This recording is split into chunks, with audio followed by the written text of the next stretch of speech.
Bonjour à tous et bienvenue sur la chaîne de Papier et de Rêve. Je suis Ursula et aujourd'hui je vais faire un comparatif de couleurs avec vous. Un peu dans la même idée que mon comparatif de pinceau, je vais essayer de créer la même image mais en utilisant des couleurs totalement différentes. Et ce, pour vous montrer que vous n'avez pas forcément besoin d'avoir les mêmes couleurs que moi ou d'une autre personne que vous regardez sur YouTube pour faire une image qui soit totalement réussie en fait. Souvent on se dit bloqué parce qu'on n'a pas les bonnes couleurs, parce que ci, parce que ça. Et en fait là je voudrais juste vous démontrer que même si vous n'avez pas exactement les mêmes couleurs, vous pouvez réussir quelque chose qui soit tout aussi intéressant et qui sera peut-être plus personnel puisque ce sera vos couleurs. Alors sur la partie gauche de ma feuille, j'utilise donc du bleu dindon de Rennes, de l'alizarine cramoisi permanent et du jaune Maya, tandis que sur la partie droite, je vais utiliser du bleu de manganèse, de la laque de Garance rose et de l'or de quinacridone. Ces couleurs se trouvent donc dans la petite palette à gauche. Alors j'ai eu l'idée de faire cette vidéo parce que je suis partie en vacances ces dernières semaines et je n'ai pas du tout emmené la grande palette que vous pouvez voir là en haut à gauche. J'ai emmené la toute petite palette que j'utilise en ce moment puisque bien sûr ça rentre beaucoup plus facilement dans une valise et c'est une palette que j'ai remplie il y a déjà quelques mois et je ne savais plus exactement quelle couleur il y avait dedans. Et je me suis beaucoup amusée en fait à redécouvrir certaines couleurs que j'avais oubliées, comme le bleu de manganèse par exemple, qui est absolument superbe.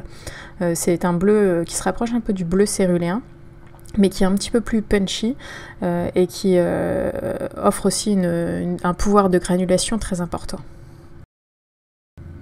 Alors pour le sujet de cette aquarelle, ce sont de simples jacinthes, des petites jacinthes bleues qui sont vraiment superbes en ce moment et tellement fleuries, il y en a partout, c'est assez génial. Et donc je vais les traiter avec ces deux palettes de couleurs différentes et vous allez voir que l'ambiance va être largement différente de mon image de gauche à mon image de droite.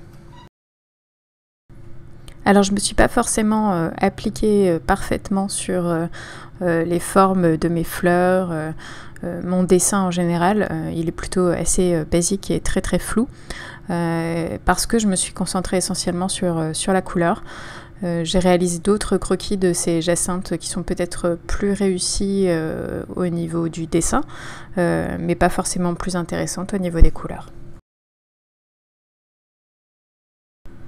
Lorsque je mélange le bleu dindon de Rennes et l'alizarine cramoisi permanent, le bleu dindon de Rennes étant une couleur chaude et l'alizarine cramoisi permanent étant une couleur froide, je n'obtiens pas un violet très puissant. Je vais obtenir quelque chose d'un petit peu plus éteint en fait, qui va donner une toute autre ambiance à mon image. Et donc ici ce sera une ambiance un petit peu plus froide, un petit peu plus subtile peut-être, et donc pas forcément proche de la réalité, mais avec quelque chose d'intéressant tout de même. Mais parlons maintenant du matériel utilisé. Pour les pinceaux, j'ai utilisé un Raphaël Petit Gris 803 numéro 2, et pour les couleurs de gauche, donc c'est du bleu dindon de Rennes, du jaune Maya, de l'alizarine cramoisi permanent, de la terre de sienne brûlée. Et pour la partie de droite, j'ai utilisé du bleu de manganèse, de la laque de Garance rose, de l'or de quinacridone et un peu de gris de penne. Et pour mon papier, c'est un papier Canson Héritage en grain fin. La partie droite de mon image va être tout au contraire de la partie gauche, puisque quand je mélange le bleu de manganèse et la laque de Garance rose, là j'obtiens vraiment un violet très péchu et très dense en fait, qui ressort extrêmement bien sur l'arrière-plan.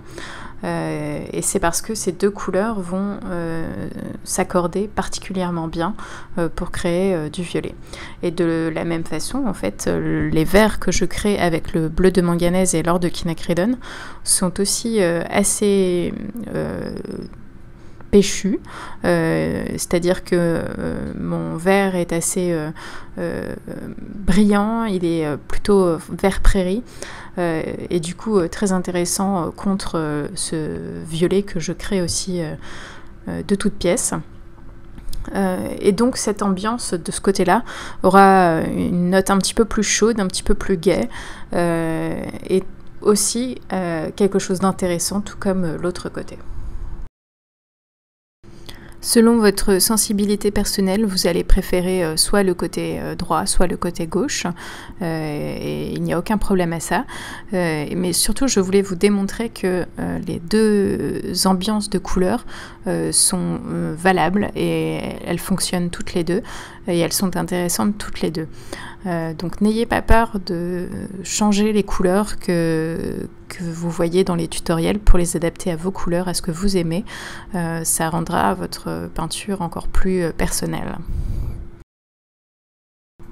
Et n'hésitez pas non plus à faire vos mélanges et à essayer des associations de couleurs. Vous apprendrez un petit peu plus sur votre palette de cette façon-là. Et par exemple, pour ces dernières semaines, en fait, ça m'a permis de redécouvrir ce bleu de manganèse que j'aime énormément et que je voudrais revoir dans ma palette. Je pense que je vais remplacer mon bleu cérulien par ce bleu de manganèse qui est beaucoup plus puissant et beaucoup plus intéressant. Et qui me permet aussi d'avoir une palette de vert beaucoup plus large en fait. Et c'est aussi ça qu'il faut voir. Si une couleur que j'ajoute dans ma palette me permet de multiplier encore plus mes possibilités de couleurs, pour moi c'est une bonne chose. Et maintenant, j'ajoute quelques derniers petits détails sur mes deux côtés de mon image. Pour le côté gauche, je vais rajouter un petit peu de terre de sienne brûlée pour réchauffer un tout petit peu l'ambiance et donner quelques teintes neutres en fait avec le bleu d'Indentrène, puisque le terre de sienne brûlée et l'Indentrène peuvent former un gris quand elles sont mélangées ensemble. Et au contraire, sur la partie droite, je vais ajouter un petit peu de gris de benne pour refroidir un petit peu et donner un petit peu plus de contraste de couleurs comme ça et faire ressortir les zones de couleurs chaudes. Alors bien sûr, mes fleurs ne sont pas hyper définies, mais je pense que vous pouvez sentir l'énergie et ce que je voulais exprimer. Et surtout, pour moi, ce qui m'intéresse ici, en fait, c'est le travail des couleurs et je trouve ça plutôt réussi. En tout cas, ça a été une aquarelle très intéressante et très amusante à peindre pour moi, parce que jouer avec de la couleur, pour moi, c'était vraiment toujours très amusant. Ça permet de me libérer des contraintes de forme de temps en temps et juste prendre un peu de plaisir à étaler des couleurs sur du papier. Et cette vidéo est à présent terminée, merci de l'avoir regardée jusqu'au bout et j'espère qu'elle vous a plu.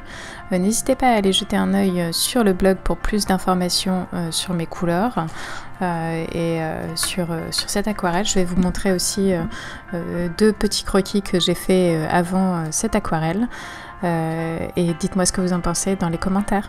À bientôt.